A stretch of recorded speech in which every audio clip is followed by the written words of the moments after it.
Our exhortation this morning comes from Proverbs 22, verses 22 through 23.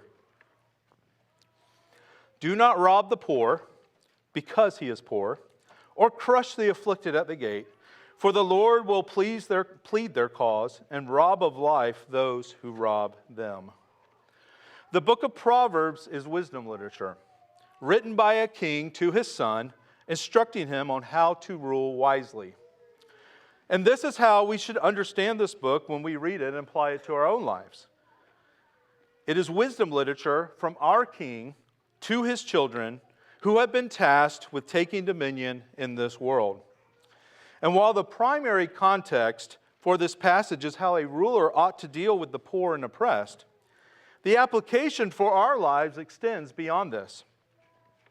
For the poor in our lives are not just those who are financially destitute, but they are those who are morally and spiritually destitute as well. To rob the poor because he is poor means to take advantage of his situation because he is easy pickings. And to crush the afflicted at the gate means to pass a severe sentence on someone who cannot defend themselves. If we do this, then we can expect the Lord will treat us in the same manner. And there are probably many ways to apply this proverb today, but let me give you one example that I see fairly often. A video is shared on social media of some conservative personality confronting, say, college students on subjects like abortion or transgenderism. And usually these clips are of the personality owning the student, pointing out the idiocy of their argument and making them look stupid, which is truly fine and dandy.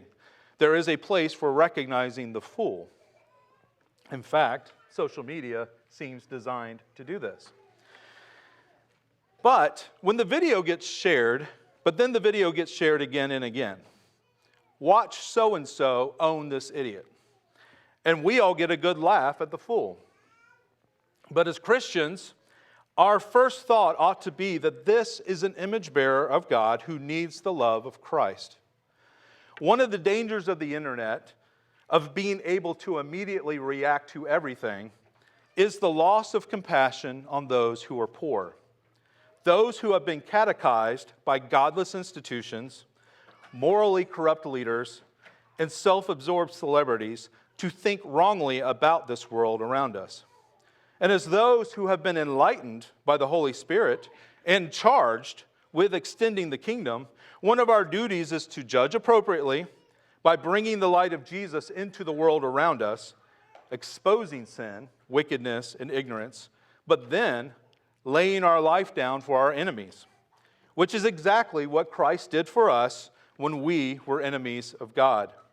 And this requires wisdom.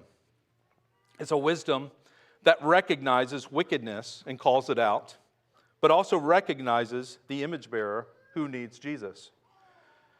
So perhaps one of the ways that we can take dominion of the internet is by praying for the poor when they are brought to our attention.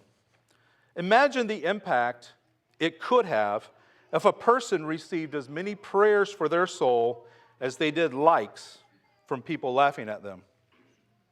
But beyond that, think about the impact that it will have on those of us who are learning how to love our enemies rather than humiliate them.